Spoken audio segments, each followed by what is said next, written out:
എന്തും പറക്കില്ലെന്ന് സാർ കരുതിയെങ്കിൽ തെറ്റി. ലെജിസ്ലേറ്റീവിനേക്കാൾ power ജുഡീഷ്യറിക്കാ. Executive മജിസ്ട്രേറ്റിന്റെ അധികാരമുള്ള ഈ ജില്ലാ കളക്ടർ ഇടയ്ക്ക് ഇതൊക്കെ ഒന്ന് പറഞ്ഞ് മനസ്സിലാക്കി കൊടുക്കണം.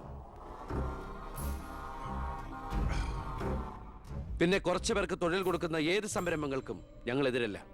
പക്ഷെ അതിവിടുത്തെ മണ്ണും ജലവും എന്തിനെ ശ്വസിക്കുന്ന വായു പോലും മലിനപ്പെടുത്തിക്കൊണ്ട് ഒരു ബഹുരാഷ്ട്ര കുത്തയ്ക്കും തീരെ എഴുതി കൊടുക്കാൻ ഞങ്ങൾ അനുവദിക്കില്ല. കുടിവെള്ളം ജനങ്ങളുടെ അവകാശമാണ്, അത് പെപ്കോ കോളയുടെ ഔദാര്യമല്ല.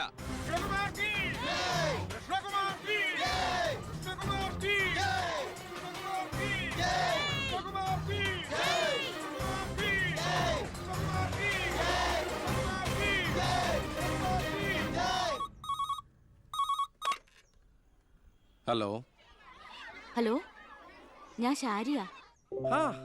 എന്തൊക്കെയുണ്ട്? എങ്ങനെയുണ്ട്? ഇപ്പൊ എവിടെയുണ്ട്? സ്കൂളിൽ നിന്നാ. എന്തെങ്കിലും പ്രശ്നം? ഒരു ചെറിയ പ്രശ്നമുണ്ട്. ഒരു കാര്യം പറയാനായിട്ട് എങ്ങനെ പറയണ്ടേന്നറിയില്ല. ഒന്ന് നേരിട്ട് കാണാൻ പറ്റുമോ? നേരിട്ട് കാണാൻ പറ്റുമെന്നോ? എപ്പ കണ്ടെന്ന് ചോദിച്ചാ പോരെ? 4 മണിക്ക് സ്കൂൾ വരെ ഒന്ന്. ഓ, ഞാനും കാണാൻ കാത്തിരിക്കല്ലേ.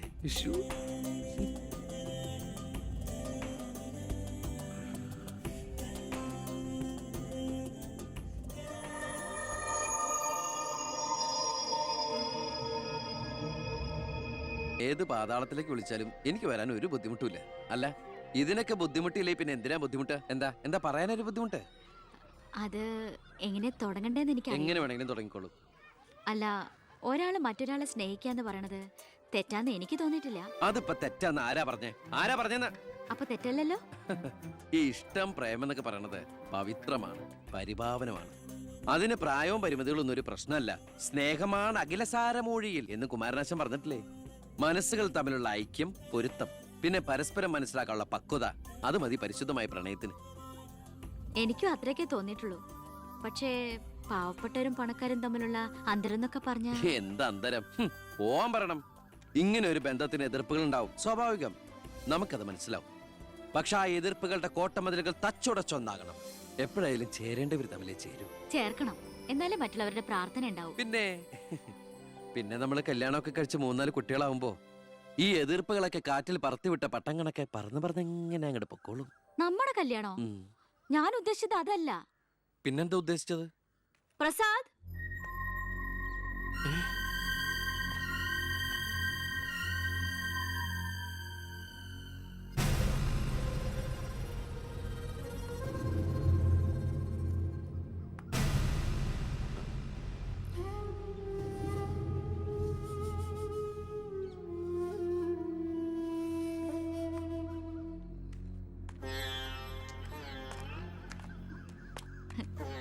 ഇത് പ്രസാദ്, ഈ സ്കൂളിലെ മാഷാ. ഹലോ. ഇവക്ക് ഭയങ്കര പേടിയായിരുന്നു. ഏട്ടന്റെ നല്ല മനസ്സാണ്, പറഞ്ഞാ മനസ്സിലാവുന്നൊക്കെ ഞാനാ പറഞ്ഞത്. ഇപ്പൊ സന്തോഷായില്ലേ? മീനൂട്ടി, എന്താ ഇത്? എന്നാലും നീ സുഹൃത്തുക്കളായിരുന്നു, പിന്നീട് അടുത്തുപോയി. പിരിയാൻ പറ്റണില്ല.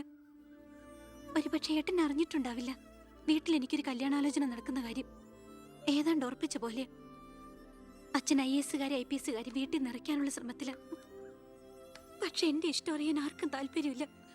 ചോദിച്ചിട്ടില്ല ഒരു വാക്ക് പോലും ആരും. എനിക്കിപ്പോ പറയാൻ ഏട്ടൻ മാത്രമേ ഉള്ളൂ.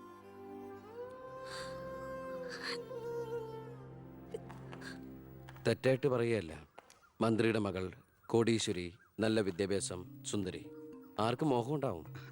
ഞാൻ അറിഞ്ഞിരുന്നില്ല മന്ത്രിയുടെ മകളാണെന്നൊന്നും. ഒരു പക്ഷേ എൻ്റെ ക്യാരക്ടർ അറിയാവുന്നതുകൊണ്ടാവാം മീനു അത് മാത്രം എന്നിൽ നിന്ന് മറച്ചു വെച്ചത്. എൻ്റെ ആഗ്രഹങ്ങൾക്ക് ഞാൻ എന്നൊരു പരിധി വെച്ചിരുന്നു. വീട്ടിലാരൊക്കെയുണ്ട്? അച്ഛൻ, അമ്മ, പെങ്ങമാർ. അവരുടെയൊക്കെ ഏക പ്രതീക്ഷയും അത്താണിയും ഞാൻ തന്നെയാണ്. MPhilന്റെ റിസൾട്ട് വന്നാൽ എനിക്ക് ഏതെങ്കിലും ഒരു മാനേജ്മെന്റ് കോളേജിൽ ലെക്ചർ പോസ്റ്റ് ഉറപ്പാ. അത് കഴിഞ്ഞ് കൃഷ്ണകുമാറിനെ കാണണമെന്ന് വിചാരിച്ചിരിക്കുകയായിരുന്നു ഞാൻ. ശക്തമായ എതിർപ്പുകൾ ഉണ്ടാവും, അതിനൊക്കെ തരണം ചെയ്യാനുള്ള തൻ്റെ അവിടെ ഉണ്ടോ? ഉണ്ട്. എങ്കിൽ ഞാൻ കൂടെ ഉണ്ടാവും.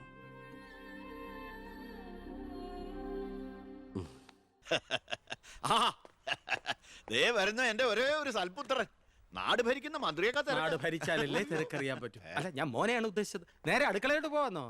ഇവിടെ നടക്കുന്ന ചടങ്ങ് എന്താണെന്ന് മനസ്സിലായോ? മീനൂട്ടിയുടെ കല്യാണം ഉറപ്പിക്കുക. ഓ, അത് ശരി. ഞാനും വിചാരിച്ചു എന്താണ് ഇവിടെ ASP ആയിട്ട് ഒരു ബിസിനസ് എന്ന്. എന്നിട്ട് കച്ചവടം ഉറപ്പിച്ചോ? ഇപ്പൊ ഉറപ്പിക്കും. Hello, I am Hareendran from Singapore. ഏയ് ഒരു ആ മിനിറ്റ്. ഇനി ഹരീന്ദ്രൻ സാർ ഇരിക്കുക. അല്ല ചുമ്മാ കയറി നിൽക്കണ്ടല്ലോ. ഈ കല്യാണം നടക്കില്ല. അവൾക്ക് വേറെ ചെറുപ്പക്കാരൻ ഇഷ്ടാ. പയ്യൻ കോട്ടപ്പുറ സ്കൂളിലെ മാഷ, പേര് പ്രസാദ്. അവൾക്ക് ഈ കല്യാണത്തിന് ഇഷ്ടമല്ലാത്ത നിലയ്ക്ക് ഇതിന്ന് പിന്തിരിയല്ലേ ബുദ്ധി. അതല്ലേ നല്ലത്. പെണ്ണിന്റെ ഫ്ലാഷ് ബാക്ക് എനിക്കൊരു പ്രശ്നമല്ല. അല്ല, ഇതിൽ ഇടപെടാൻ താനാരാ? ഞാൻ അവളുടെ ഓരോ ആങ്ങളാ. എനിക്ക് പെണ്ണിന്റെ അച്ഛനുമായിട്ട് ഡീല്. ഇവിടുത്തെ മന്ത്രിക്ക് ഒരു IPS കാരനെ ആവശ്യം. എനിക്കൊരു മന്ത്രിയെ. ഒരു ഗീവ് ആൻഡ് ടേക്ക് പോളിസി. ഓ അത് ശരി. അങ്ങനെ ഒരു ബന്ധമാണ് അച്ഛനും നിങ്ങളും ആഗ്രഹിക്കുന്നെങ്കിൽ നിങ്ങൾക്ക് തമ്മിലാണ് കല്യാണം കഴിച്ചൂടെ? ഒരു ഗിവ് ആൻഡ് ടേക്ക്. അയ്യോ ഞാനില്ല, എന്നെ ഒഴിവാക്കിയേക്ക്. നിങ്ങൾ തമ്മിലാവുമ്പോ നല്ല ചർച്ചയായിരിക്കും. മേഡ് ഫോർ ഈച്ച് അതറാ. അവൻ ചിരിച്ചോണ്ടാ ഇടപഴകുന്നേ. കുഴപ്പമില്ലെന്ന് തോന്നുന്നു. ചിരിച്ചോണ്ട് പൊളിച്ച തെറി പറയാനും എടുക്കന മകനെ. വാ മോളെ. നമ്മൾ എന്തായാലും ഈ കല്യാണം നടത്താൻ പോണില്ല. പിന്നെ എന്തിനാ വേഷം കെട്ടല്? മോളാത്തേക്ക് അച്ഛന്റെ വെറും നേരം പൊക്കളല്ലേ ഇതൊക്കെ. ചുമ്മാരിയമ്മേ. ആ അപ്പൊ ഇറങ്ങല്ലേ. അവിടെ ASP മോൻ പോവാൻ ധൃതി കാണിക്കണു. ചെല്ലെ. നീ ഞങ്ങളെ അവമാനിക്കാൻ മനഃപൂർവ്വം കച്ചകെട്ടി ഇറങ്ങിയിരിക്കണോ? അങ്ങനെയാണെങ്കിൽ അങ്ങനെ. അച്ഛനെന്ത് IAS IPS ഒക്കെ കാണുമ്പോ ഇത്ര ആക്രാന്തം? വിദ്യാഭ്യാസ മന്ത്രി ആയതുകൊണ്ടാണോ വിദ്യാഭ്യാസം കുറവായതുകൊണ്ടാണോ? അല്ല പറഞ്ഞു കൊടുക്ക സാറേ, ഇംഗ്ലീഷ് അക്ഷരം കൊണ്ട് എന്താ അത്ര ഭ്രമമെന്ന്. ദേ ഒരു IPS കാരനെ പിടിച്ച് ലീവ് എടുപ്പിച്ചിട്ട് ഫൈനാൻസിങ് കമ്പനി തുടങ്ങിയിരിക്കുക. അത് പിന്നെ അഴിമതിയിലൂടെ കിട്ടിയ കള്ളപ്പണം സൂക്ഷിക്കാൻ മറ്റൊരു മാർഗം വേണ്ടേ എന്ന് ചിലര് പറയുമെന്ന്. ഇപ്പതാ കളക്ടറെ കൊണ്ട് ലീവ് എടുപ്പിക്കാൻ പോവാ 5 സ്റ്റാർ ഹോട്ടൽ തുടങ്ങാൻ. ഇതുമൂലം രാജ്യത്തിന് നഷ്ടപ്പെടുന്നത് ഒരു IAS കാരന്റെ IPS കാരന്റെയും സേവന. അയ്യോ അതോർത്ത് സാറ് സങ്കടപ്പെടരുത്. ഇവരുടെ സേവനം നഷ്ടമാകുന്നതുകൊണ്ട് രാജ്യത്തിന് ഗുണമേ ഉള്ളൂ, ദോഷമില്ല. അത് മോൻ സാർ മനസ്സിലാക്കണം. അച്ഛന് വെട്ടിപ്പിടിക്കാനും ഷോ കാണിക്കാനും എന്തിനാ സ്വന്തം കുട്ടികളുടെ ഇഷ്ടങ്ങൾ കുരുതി കൊടുക്കുന്നത്? അച്ഛനോട് ഞാൻ പറഞ്ഞല്ലേ മീനുട്ടിയുടെ ഇഷ്ടത്തെ കുറിച്ച്. ഇനിയെങ്കിലും അച്ഛൻ അവൾ ആഗ്രഹിച്ച കല്യാണം നടത്തി കൊടുക്ക്. ഇല്ല, ഞാൻ ജീവിച്ചിരിക്കുമ്പോ ഞാൻ തീരുമാനിച്ച കല്യാണം നടക്കൂ. എന്തിനാ അച്ഛൻ എത്ര വാശി? ഞാനും അച്ഛന്റെ മോൻ തന്നെയാ. അതേ വാശി തന്നെ ഞാൻ പറയാ. ഞാൻ ജീവിച്ചിരിപ്പുണ്ടെങ്കിൽ അവൾ ആഗ്രഹിച്ച കല്യാണം നടക്കൂ. കാണാം. ഇതൊന്നും ഞാനത്ര വലിയ കാര്യമാക്കുന്നില്ല സർ. എൻ്റെ തീരുമാനങ്ങൾക്ക് മാറ്റമില്ല. പക്ഷെ പ്രശ്നം അതല്ല.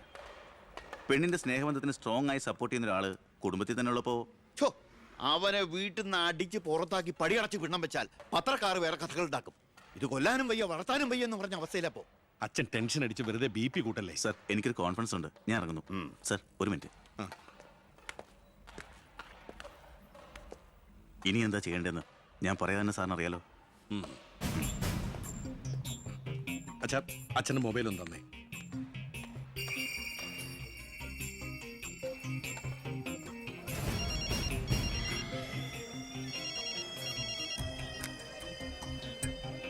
ഹലോ.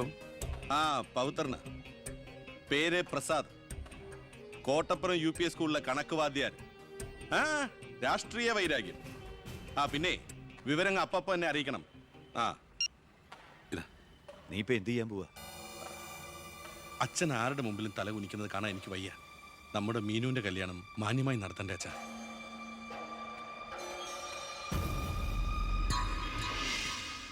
ഇപ്പൊ പോയിക്കോ. നമുക്ക് വൈകുന്നേരം അമ്പലത്തിൽ വെച്ച് കാണാം. അമ്പലത്തിൽ വരുമ്പോ പറയും ലൈബ്രറിയിൽ വെച്ച് കാണാന്ന്. ലൈബ്രറിയിൽ വരുമ്പോ പറയും പ്ലീസ്, ഇത് സ്കൂളാണ്. ആണോ? ഞാൻ വിചാരിച്ചു മാർക്കറ്റ് ആണെന്ന്. ദേ ഞാനൊരു കാര്യം പറയാം. എന്റെ കല്യാണം ഉറപ്പിച്ചല്ലേ ഉള്ളൂ, കഴിഞ്ഞിട്ടില്ലല്ലോ. അന്ന് കളിയാക്കി വിളിച്ച ഇനി ഇങ്ങനെ ഒഴിപ്പാൻ തന്നെയാണ് പ്ലാനെങ്കിൽ ഞാൻ അയാളെ കെട്ടി അങ്ങ് പോവും. ഓ ആയിക്കോട്ടെ. എന്നിട്ടേ ഞങ്ങൾക്ക് ഉണ്ടാവുന്ന കുട്ടിയെ ഞാൻ ഇവിടെ തന്നെ പഠിപ്പിക്കും.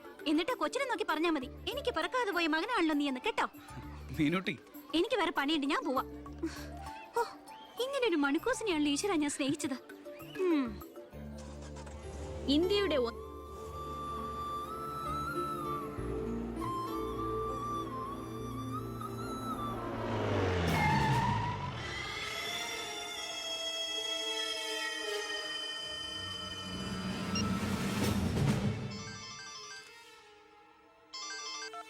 ഹലോ.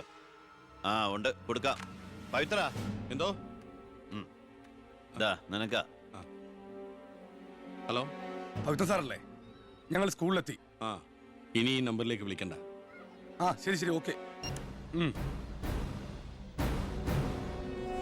Plus 9 equal to 25. ഇനി എല്ലാവരും ഇത് എഴുതിയെടുത്തോളൂ.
എന്താടോ ചത്തവന്റെ പേര്? പ്രസാദ്. അച്ഛന്റെ പേര് നാരായണൻ.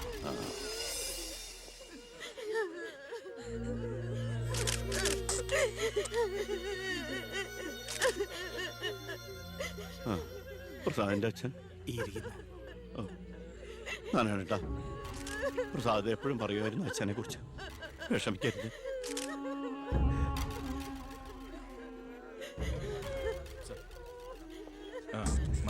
എക്സ്ക്യൂസ് മീ സാർ, പ്രസാദിന്റെ കൊലപാതകത്തെ കുറിച്ച് എന്തെങ്കിലും? പ്രസാദിന്റെ മരണം കേട്ടപ്പോൾ ഞാൻ ഞെട്ടിപ്പോയി.